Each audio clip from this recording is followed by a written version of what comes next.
was tied in with this cup. So I did see some really, good stuff. I was about to ask my biggest question to you is, how is the flower? Of course, that's all. Now, here's what's tough. And what I will say that we really worked hard to judge appropriately to the strain and to the method. To the region. And to the region, right? And knowing that there was going to be more of a focus on that. You're not going to be seeing purple. Right. No purple indicas. And the drying and the curing is always difficult when the timing of the year is because we're Jug Dealers, we're the podcast you need in your feed, teaching the game like you never seen. Jared, Gabe, Rambo, true OGs, masters of the globe, set your mind free. From Denver, Colorado, where the dead is green, we set the data points for the SOPs. Jug Dealers Podcast, yes indeed. Hey, everybody. Welcome back to the Jug Dealers Podcast, where we discuss all things cannabis and lifestyle related, brought to you by the good people at 5-8. And now we have JugDealers.net officially live. I know we have dangled this carrot for a number of episodes, and that's not poking any fun or directing anything at our man behind the glass, Mr. Grambo. No. This was a team failing to get everything up. I don't know that it was a failing. It's a lot of steps, bro. It turns out the federal tax law more complicated than I thought. Who knew? We just wanted to make sure everything was right before things were up and going, so that we didn't have to open it and then realize we didn't have what was going correctly and stop it and going. We want this river to flow when the dam is open. So as of even before this will be released, but as of last week, as of releasing this for sure, we're up and running, guys. So that'll be any of the gear that you see here. We did get a whole run of new, really high quality, nice white and black t-shirts, New Millennium. We've got a new set of hats. So we've got some of our old school stuff. We'll continue to be putting merch up there as well. And then any of the beautiful bottles that you see here from the New Millennium Scietetics, Playground line, Dutch Lighting Innovations, any of that stuff, it's all available. Slicium. Come and get it, folks. JugDealers.net. The shop is open. And of course, and we got the special plug today. I wanted to highlight this because it is springtime. Yes, and I know people are getting ready to do their plantings. I know that we spend a lot of time, and I know part of the show is cannabis and lifestyle related. Part of the lifestyle is growing other stuff. We're plant people. You know, it's not just cannabis. I know that I have a 200 square foot raised bed veggie garden in my front yard. I got started planting on it. You know, where I'm at about April 1, I'll start aggressively planting. It is a little bit early for most people, but I start putting all the cool season in. I've got carrots in, I've got onions in, I've got peas in, I've got leaf lettuce. Broccoli's early, right? Yeah, absolutely. Broccoli's early and late. Yeah, you can go both. Yeah. Any of the cruciferous plants you could definitely do. So I've got cabbage in, not broccoli, but I do have cabbage in, got some kale in, some chard. I've got some poppies that I put in. I've got potatoes in. Tomatoes are coming. I got tomatoes inside. What's this gonna do for folks? And what's the application rate? So application rate is rather loose. It's about 5 mils a gallon, I believe, which is essentially just a capful, but it gets a little bit dirty just throwing capfuls. So I'm not gonna lie. I just kind of throw a little bit in my watering can because this is a situation where it's organic based fertilizers. They're not very strong. It's just a little bit of food in there. It's mostly feeding the soil to feed the plant. So there's mycorrhizals, there's bacteria, there's aminos, there's carbohydrates. There's a ton of different biostimulants that are in there to really help just charge up and reawaken any soil that you're using it with. So excellent. I personally will use things like Down to Earth, Dry Amendment, stuff like that in my garden, and then Magnificent Garden on top of it, just to get everything cranking. And so everybody knows, developed by Jeff Lowenfels and our Neil. good friend Jeff Lowenfels and Neil Watson. A little bit of a team collaboration there. I know we've been using it for a while in gardens and stuff, and it really does make a difference. And you don't have to use a lot. And honestly, for anybody that's either reusing soils or doing live soil type stuff, great for that too. Again, it's a feed the soil to feed the plant kind of thing. And most people that are doing live soils or all organic type situations are using mostly amendments in their soil as opposed to you, feeding on top of it. So this is something that's nice. You can put in a little bit on top. And I use it, I'll be honest with you, man. I use it with my NewMill like once a week at home. Why not? On the cannabis plants. And they dig it in cocoa. Right. They dig it too. And I'll be honest, and this is something we'll talk about here a little bit coming up just based on some of the travels. But, this is something I truly like to take worldwide because I think that it's something that, and even I'd like to take a lot more widely here in the U.S. into the garden centers, even golf courses, things like this. This is a product that, I truly believe is one of our sleepers and probably wide range of uses. Yeah. Really, really, really liberal in the amount of things you can use. Honestly, houseplants, it makes my houseplants absolutely zing. So Magnificent Garden, folks. Go take a look. There is a website. What is the website, Josh? Magnificentgarden.org. Magnificent Garden. Magnificent Garden. You got to. All right. I'm less than 24 hours back from a very long flight. We'll talk about it here in a little bit. So, a little disclaimer, folks. You'll have to forgive me if I get a little wacky during this show because I'm jet lagged. It's not just normal Jaron today. It's Jaron on 24 hours on a plane. Yeah, 24 hours snakes on a plane. So, it's Jaron on a plane. Which, magnificentgarden.org. Go check it out. I believe you can order through there. You can also, of course, order through JugDealers.net. It feels so good to be able to say that. Yeah, it feels good. I don't know if Mag Garden is on JugDealers.net there should be currently. A link. Yeah, you probably send it over. But it'll come over. Like yeah. We'll and there is a section on the page that says if you see something, if you see us talk about something, you want us to get it, ask. Hey, so we're working on it. It's a work in progress. If you don't see something, say something. So today's episode, we've, a lot of the episodes we've had up lately, we did some recording, so we knew we were going out of town. Both Jaron and I have been on the road, so we're going to recap. Yeah. We're going to recap some of the places we've been, some of the cool stuff we've been doing. We're going to, we're going to talk about our travel plans coming up. I know the week that this releases, you'll actually be in California. Yep, I'll be in California. And then we actually have some big news towards the end of the episode. I don't want to get into it in the beginning because I think it is going to take us a couple minutes to kind of unpackage it. Yeah, but I would say it's time to share. Hang around to the end. There is something. This is for our world a pretty big announcement. I think so. I would say hang around for the 30 or 40 minutes and let's cap it off with something that could be rather big. It is going to be an issue that it's a bit polarizing. There are people that let's just say there's opinions both sides of it. So without any further ado, Gabe, why don't you kick us off and kind of let us know some of the things you've been out and about doing? Well, we had a really, as we had 420. Yeah. And so that's, depending on where you're at, it is a bigger or smaller event than it used to be. We actually happened to be on the East Coast for it. Eugene invited, Brandon and myself in. He was a judge at the Billy's competition, which was really neat event that Fletcher from Archive kind of held. So yeah, we went to New York. Eugene invited us to the Billy's. He was he got invited by Fletcher to be one of the judges. Interesting panel of judges that he had there. He kind of split it into haze, sweets, and gases. Interesting. I like it. Eugene got the haze category, which was, obviously we all kind of sat together and had like a little panel. We, interesting event to begin with. We ended up going into, you had to go into the city to grab your box. Right. I take Eugene into the Astra Club, and I don't know how many of you have been to the Astra Club, but it's about as big as this room. Yeah, no, it's tiny.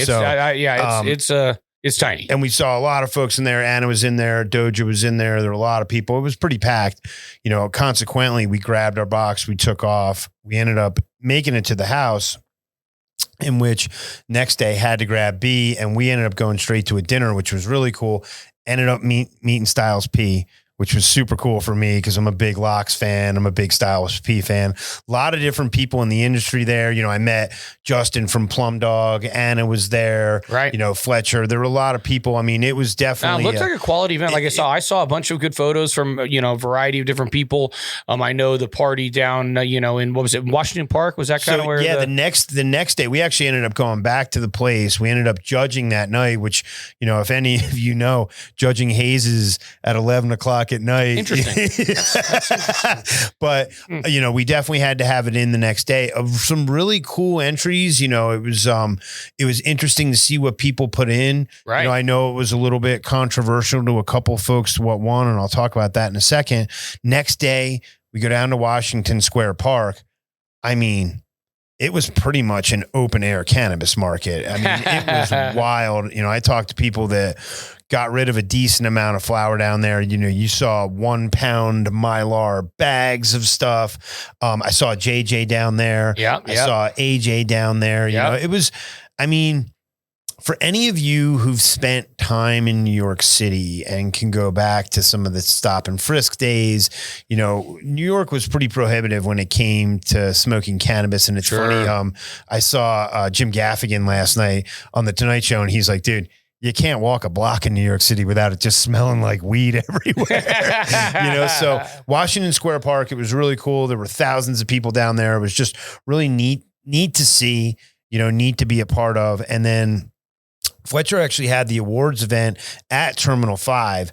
Really cool building, 3 floors, 3 mezzanine levels. Oh, wow. I mean, there, you know, Doja had a line that was an hour long. Wow. Like it was just, I mean, there were different rosin brands there. They had Puffco there, had a stand. I mean, it was you know, I think, you know, Brandon and I talked about it a bunch after the event, and it was very much a culture oriented event. You know, it looked like a well-organized the culture. Event. Looked like a well-organized He had some really good musicians there.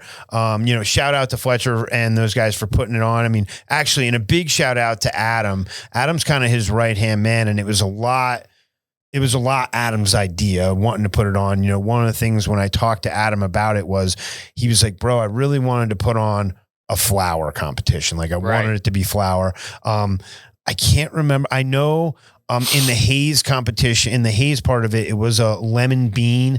A lot of people were like, hey, like how hazy is that? The truth of the matter is, you know, from the scoring system that we kind of set up, which, you know, was pretty much appearance, aroma, flavor, and effect, it was the best grown flower in that category. Sure. So was it necessarily the most representative of haze? And it was funny because we went back and forth when we were judging, kind of saying, hey, should we be judging the most representative of haze or the best grown flower? The truth of the matter was the stuff that was the most representative of actual haze, not Dutch haze, but like old school kind of peppery haze. Really, you know, it was good. And that was the other thing. Everything that was entered, like I've definitely judged in some competitions, and it was funny because Eugene was judging the national cannabis competition as well. I don't want to throw anybody under the bus on that one, but all that weed was terrible. Like it was just, I saw it and I was like, oh my God, this is terrible. Whereas like you know, I think anybody knows that like, if you're going to come to Fletcher's event, you better come correct. And not for nothing, hazes are really hard to grow. Now, the other thing that was a big part of it was one of our good buddies, Dane, from Niche Cannabis. Yep. He actually ended up winning the gas competition. Same thing. You know, a lot of people would say the Oishi, I think is what he won, which is Japanese for delicious. Oh, you know, and some people would say, oh, well, that might not have been the best representative of gas. I'll tell you what. It was fire. It was grown. Dane is a fantastic grower. I mean, he's honestly the only guy that I've seen that actually grew a Skittles and made it look like a good plant. Now, granted, he had to have a separate table off to the side, so didn't get too much light. Hand watered by only him. Well, it was funny. It was funny with this because I asked him. I was like, "What made you pick this?" And he goes, "You know, man, like the guys at Niche came to me and they were like, you know." You have this weed, you only have a couple ounces of it. And he's like, bro, this is supposed to be my head stash. And they're like, yeah, but you can win with it. Yeah, you know, he's like, well, and it's funny because, you know, being friends of ours and just knowing, you know, these are old school dudes. They've been doing it a while. Yeah. They set up their entire facility, the new facility, with HPSs. I can't remember, did they run the UVs in a couple rooms as well? No, they actually went in. They went all in on UVs just based on the relationship we had with them, their long-term use of Gavita, and knowing what DLI and the relationship with Gavita is. They basically took, and they saw the last time, because they were guys running plasmas before anybody's running plasmas, right? Yep. So they were willing to just jump in on the technology to specifically be ahead of other people. They saw what happened in the fork of the road last time, and they decided to go in on it, based on what we had saw. After we sat down with Dane, we showed him the paperwork, we went over everything, they went all in. Well, it was funny because I ended up talking to Anna from Cam as well. Anna, man, she does great work. Shout out to Anna. She's awesome. It was good to see her. It had been a while. And, she was like, hey, man, this other building we got, the smaller one, got to get it back on the HBSs, because she's like, I'm sick of the 8 strains that grow well under the LEDs. Right. And it was kind of funny because you and I have talked a bunch about the selections that were made under HPSs versus the selections that were made under LEDs. And there's just going to be certain genetics where the morphology is just a little bit better under the HPSs. How it is. And so it's funny to see these guys. I was really happy for Dane. It's funny for us because I've seen his facility. Right. And we had... Before you had even met in person. We had talked a bunch of times. Right. We've been on the phone. We missed each other. And then literally he saw I was flying in on the plane and he hits me and he's like, hey, dude, where you at? I'm in Newark. And I was like, dude, I just left the airport. So it was actually really cool. Really cool squad with those guys. I'm eager to see what dudes like him are going to do in New Jersey. I definitely see a lot of dudes setting up the... not mega buildings, not these 1,000 like going a little more crafty, but they're going a little more crafty. And I like it. And New York, I mean, look, I've seen all the price range. I mean, to be fair, I saw rosin for $100 a gram. Wow. And when people say that, you're like, what? That's and so, and the thing is, that's a savvy market where people have money and they're willing to pay for the quality. Right. And so it was really interesting to see, huge shout out to Fletcher and that entire team, Adam, all those guys. They did a really good job. I'm really hoping it comes back next year. I wanted to enter this year, and what I had I'm going to just be honest. It wasn't up to par. It wasn't up to a position where I was going to be like, yeah, I'm going to put this in a competition and say this is, and I think a lot of people, when it comes to competitions, they have problems being that honest with themselves about it. Right. Cause they're like, man, my, it's awesome. And it's like, look, man, if you're going to put it into one of Fletcher's competition, it better be unbelievable. And I love that, and of course I'll talk a little bit about the competition. You did some competition stuff but it too. also was very different. And honestly, I love that he has that kind of reputation, that he brings that kind of correctness. It was crazy.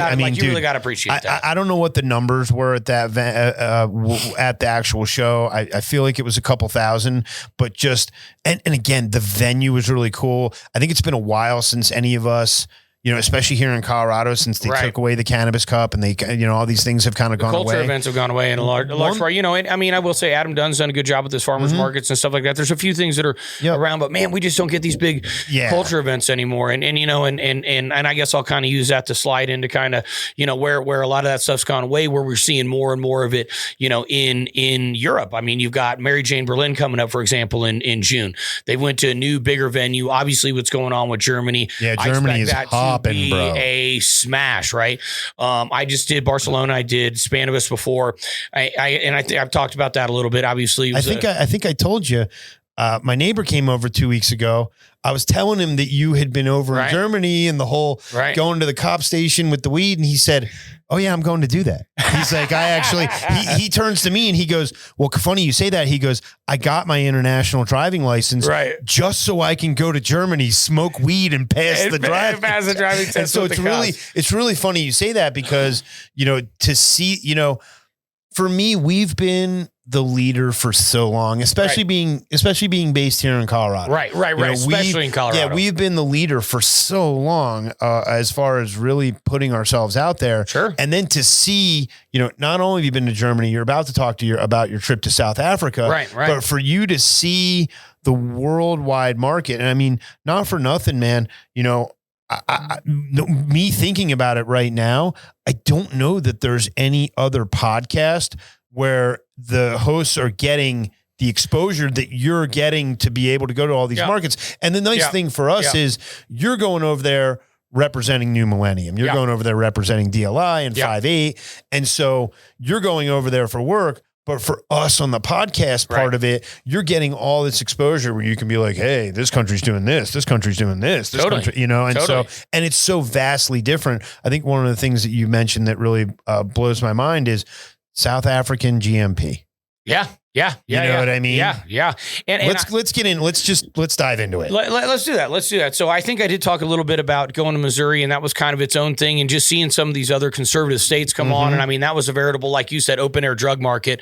Shout out to Jimmy and the Swag. I mean, not giving two fucks, and just like, you know, being out there. So we do have some people who are still doing out there, and of all places, Missouri. You know, I left Missouri because of cannabis, and to go back to Missouri because of cannabis. Same thing with me in PA. Amazing, it's a great feeling. You know, and shout out to Grow Time Garden Supply. Shout out to all the guys that are out there that are doing good work. Trying to, I can't even, I'm spacing on the one. And again, you'll have to forgive me. Forgive me because I've been, but anyway, Africa. Okay. So I'm literally here less than 24 hours from getting back from South Africa. Let me tell you folks, it's a long trip. That's as far across the world as you can get. I spent about 24 hours in a plane to get there, and that's not including layovers. But what I saw, you know, was something amazing in the sense that it's still raw. They're definitely 10. So hold on, what did you go down there for? Okay, exactly? So what I went down there for exactly, we are working right now currently on some registration into South Africa. So I picked a few of our additives very specifically on kind of what's going down there and working on some registration. So I'm actually looking on importing into South Africa. You know, they've got not only obviously a very prevalent outdoor scene, of course, there's a very prevalent land race scene, things like that. That's where a lot of the preservation stuff goes on. But they also have, as you mentioned, so they've literally got one scale, which is, you know, a few plants outside, very, you know, is home grow legal there? Is it? Home grow is not super legal, but it's pretty decriminalized. It's not that big a deal, especially depending on the province. The real question is, do the toilets flush backwards? I never did actually pay attention to that. You know, I've always wondered. I've been told. Yeah, that it's supposedly they swirl the other direction in the southern hemisphere. Great question. I'm going to have to pay attention next time I go back. But yeah, I mean, I went, so two things. I went because we are working on distribution through JAK Imports down there, but also there was the SA Premier Green Cup. Yeah, so you had a competition. There was a competition. I went, but it was also a culture event. So it's a 3-day thing tied around camping, DJs, bands, reggae. I mean, it's a whole Someone thing. have a farm or something? Basically, it's called Wacky Woods. It was about 30-45 minutes outside of Port Elizabeth. So you're all the way on the southern tip of South Africa, about 5 kilometers from the beach, about 20 minutes from Jeffreys Bay. It's beginning of fall down there? It is the beginning of fall, so it's a flip-flop. So we're in the beginning of spring, they're in the beginning of fall. So it'll be upper 60s, lower 70s, up even in the 80s. Nice breeze. You're off the coast. They got nice color in the trees and stuff down there? Is it happening yet? So really, you're more in a Mediterranean, like almost deserty climate. So there's a bunch of cactus. There's everything. There's everything from magnolias to cactus. I wouldn't have everything thought in that between. so far south. Bro. Yeah, there's all kinds of stuff. Like it's interesting. I mean, there were San Pedro cactus all over the property. So serious question for you. I know South Africa, certain parts of South Africa have had some water issues in the last couple of years. Did you see anything with that? I know that Durban specifically had mad flooding a couple of years ago, like really, really bad. Well, they actually had problems, I think, in Joburg with drought, with actually having public. There's definitely spots where it was pretty dang dry. They were definitely talking about it. They're in a pretty bad drought. I want to say a couple of years ago, they were like, you could only take like 2-minute showers a day.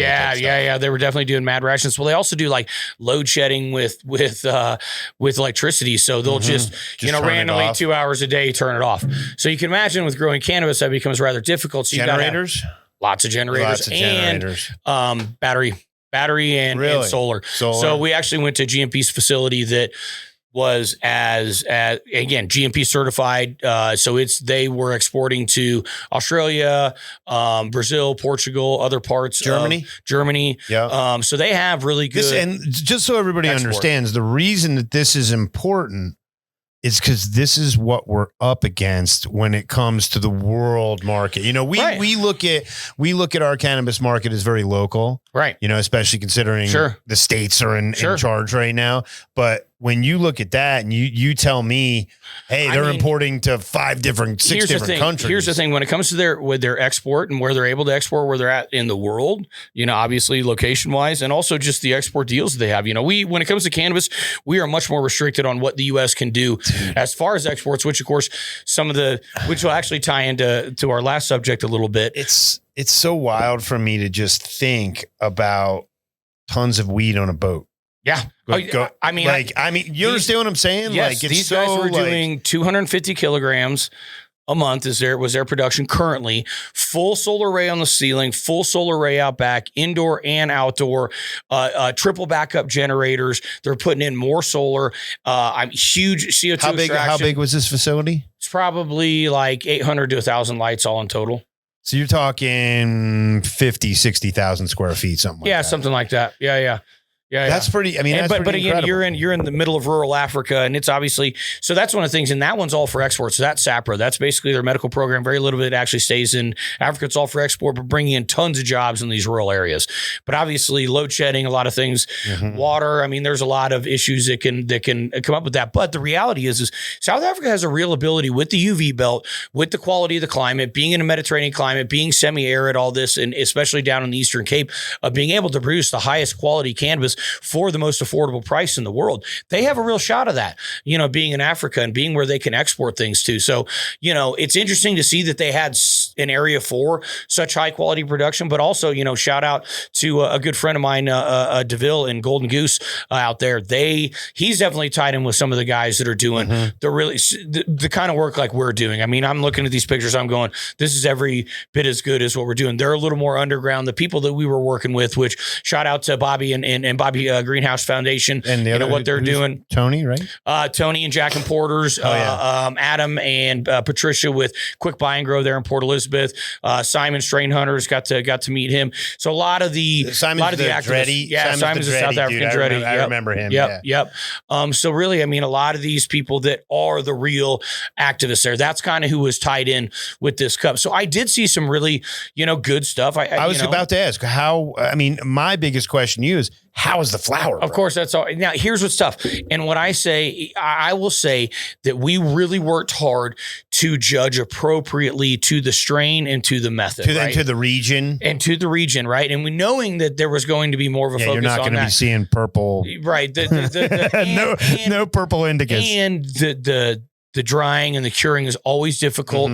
When the timing of the year is, because they try and keep it where the weather's still nice, since it's camping and outdoor from the. Yes. Is that why they hold the cup that time of year? Because it's a little bit early, but because it's an outdoor it's thing. So hard for me to judge the like. I know. It really for them it was a little bit early. So there was some stuff that just didn't have the time to truly get down there. Like honestly, some of the people that had the best cure on it, it was from last harvest. It wasn't even the most recent harvest. Yeah. So but then you get it's oxidized. What percent was indoor, do you think?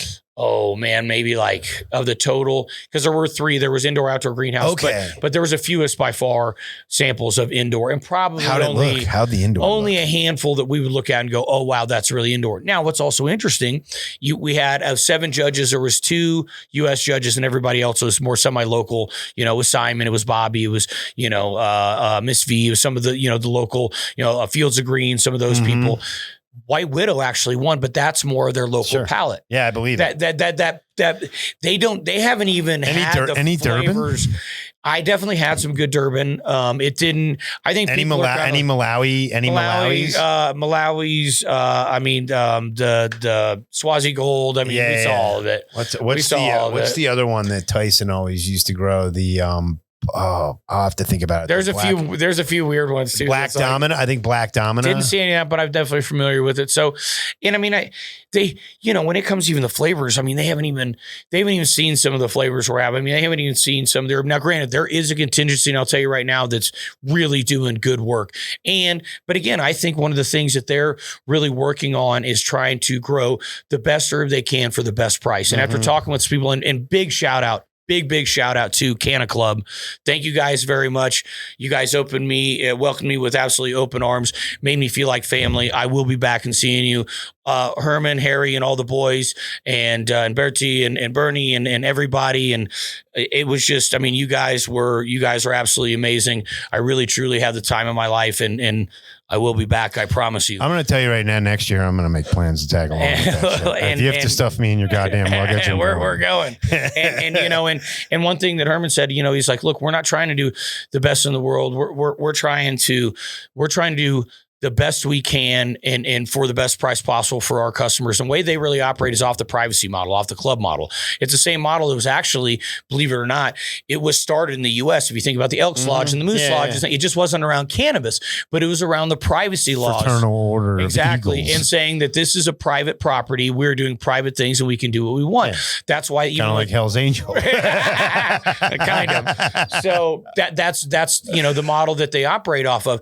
And really I look at that as beautiful. And one of the things that he said, and one of the things I really learned in South Africa, and one of the things I like to do is trying to take a little piece of knowledge and something back, here and forth. And I looked at this man Herman as somebody that's, a real, it's like I never felt like I met a chief before in my life. And this man was somebody who was taking care of his family and was doing the right things. And was really an amazing He had a presence, I'm sure. He had a presence. I mean, there's no doubt. It's giving me goosebumps talking about him. I mean, I really, loved my time, with him. But one thing he said is, simplification is the epitome of sophistication. And I think in a lot of ways that really it's like the Tao Te Ching. And it just like that says South Africa a lot. I mean, one of their favorite things to do is a braai. We call it grilling. It's a braai to them. It's wood cooking all the way down to coals, good live meat, good quality stuff. Not all the frills. It's just getting down to the very, simplistic but best pieces of life. And I truly loved that aspect of it. And that was something that I'll never forget.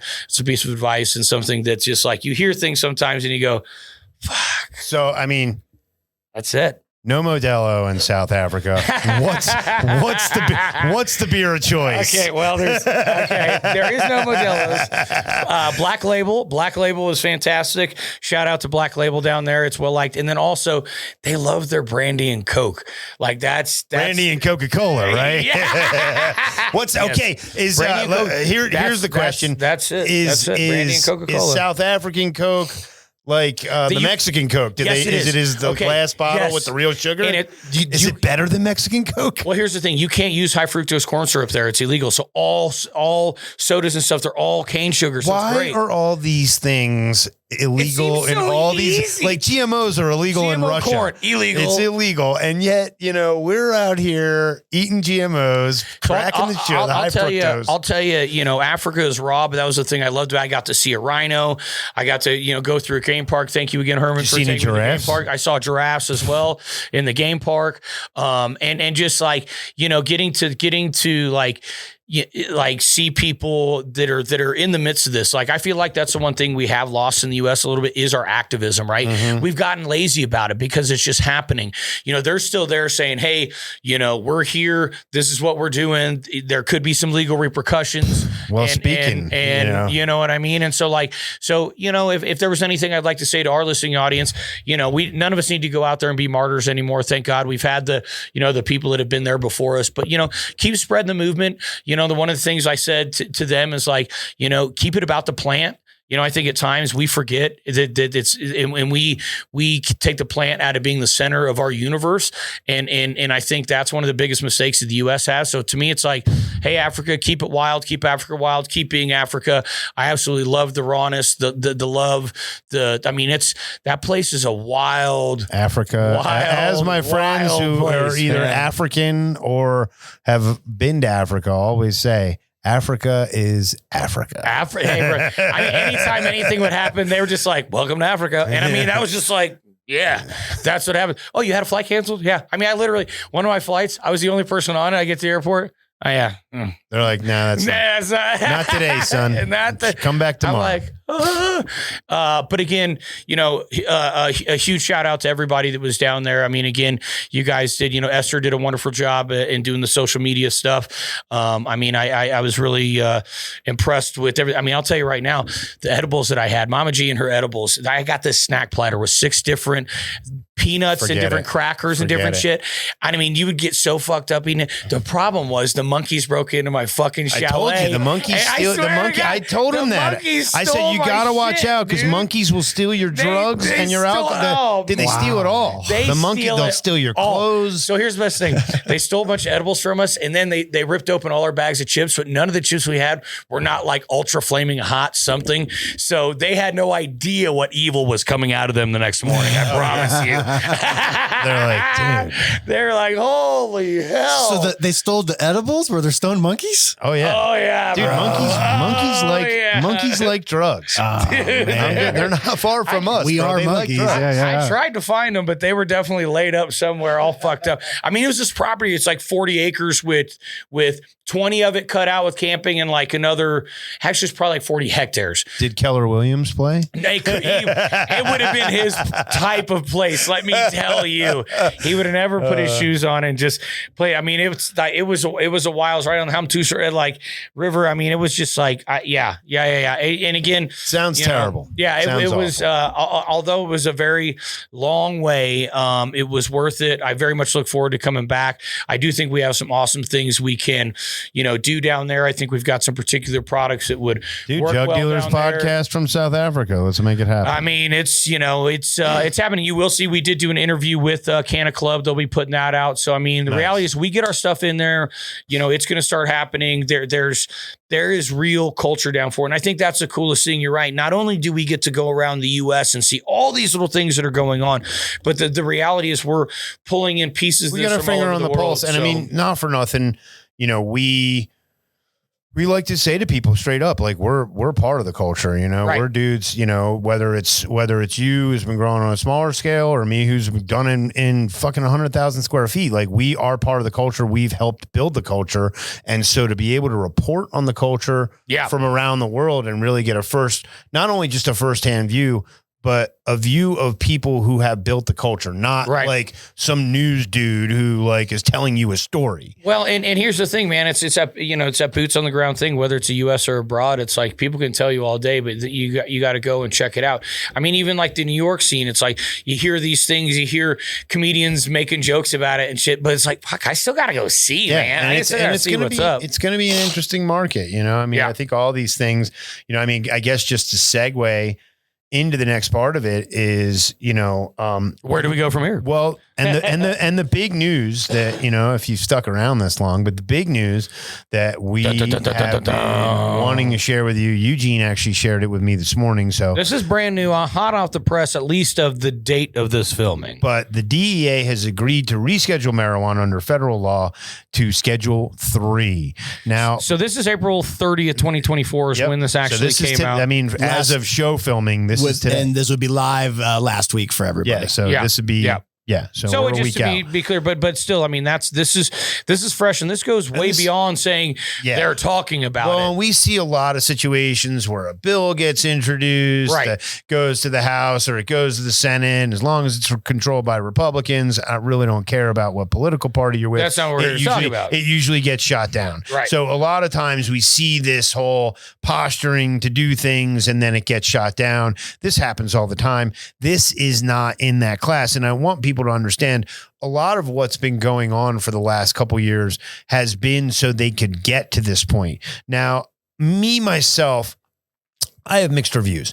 The reality is this does make it so that it's not more dangerous than cocaine and heroin, all those things. Right. It does make it so one of the biggest things is so that we can deal with banking and we can actually have some actual research happen. Now, that's one of the big things. One of the things I'm scared of is that's where it gets sticky. Yeah, and one of the things that I personally am scared of is and I can speak to this because my father did what he did. Right. But the reality is you are not allowed to make pharmaceuticals at home. And so I understand that there's going to be state laws, but the reality is what happens when they consider all medicine. Yeah, it leaves in question for me what will happen with home grows. I know that some of the bigger corporations in cannabis, I know that there's some other institutions that really don't want the home grow because reality is arguably home grows do the same amount of money that the legal market does, in which the legal market does $30 billion a year. So we talk about it a lot in the fact that like the illegal market could additionally do $30 billion a year, in which, again, my father was a drug dealer, just straight up, and the government doesn't like competition. No. I think it'll be interesting. The biggest takeaway message is that when you start calling it medicine, we aren't. I mean, at the end of the day, descheduling over rescheduling. That's what I prefer. What everybody wanted. You reschedule here. You go. Is this taking more power out of people like ours hands? In a way, probably yes. Well, and the one thing, I don't know. Going back to what we were just talking about as well, the one thing, when I consult for people on these facilities, the one thing that I always say is build your building to GMP, build your building to FDA spec. This is why. This instance right here, because I've done it for years at this point, and I've done it anywhere from the small spot up to the big spot. And the reality is, unless you're building, if you're making food, there's certain rules you have to abide by. There's rules, and most of what again, this leads me down the rabbit hole of questions because, Schedule 3, well, guess what? No doctor is going to tell you to smoke anything. So realistically, the recommended method of delivery is going to be edibles. You know what I mean? And again, it has to be, right? Oils are edibles, but that's really, they're going to be using oils for edibles, but edibles. Yeah. So, I mean, the reality is this now will open up a whole menagerie of questions, because what will the recommended delivery be? Because again, pharmaceutical companies are not going to be researching how to make it so you can smoke weed. You know what I mean? So I think it's going to be really interesting to see how it plays out. Am I happy to see that people won't be getting arrested? Yes. Am I happy to see my stocks in cannabis going up? Definitely. But the reality is, at what it's definitely not cost? Exactly. And it's not a be all end all. We're going to see how this goes. And again, this is what the show's about. It's just about presenting some of the things that are going on and going, there's obviously discussion to be had here. It's interesting to see us making moves, considering, again, you've been to, 4 different countries this year: Germany, Spain, England, South Africa, where all kinds of moves are being made as well. So it's really interesting to see, because you compare our moves to their moves. Right. And it's like, yes, we made moves. Right. You know what I'm saying? Right. So it's definitely been interesting. It's been honestly, it's been about a month since we've actually seen each other. So it's been good to catch up. It is. And it's been good to catch up with you guys as well. If you do have any comments about this, I'd love to hear everybody's opinion actually on the rescheduling, because I think this is probably a pretty... And I'm going to go out and say I was dead wrong. I had someone ask me the other day, how long do you think? I was like, it's going to be another 5-10 years. Now, the reality is, do I think that this is partially a political move as well? You know what I mean? Who knows? Even tying it back to Africa, it's crazy, right? They're like, oh, you came at a great time. Elections are now, and they just legalize weed. They're like, elections are coming up. They're fixing the roads. They're doing it. I mean, look, let's be honest. You gotta be pretty high to want to vote in this election. So yeah. Everybody, thank you guys for listening. If you do have any comments, drop it on there. Thank you. Subscribe, please. Jump on the Jug Dealers IG page. Get on the JugDealer.net. Yeah, go get some merch. Go get some stuff, man. Appreciate your guys' support. Thank you so much. Thank you from the bottom of my heart to all of my new brothers in South Africa and abroad, my brothers and sisters, I should say, in South Africa and abroad.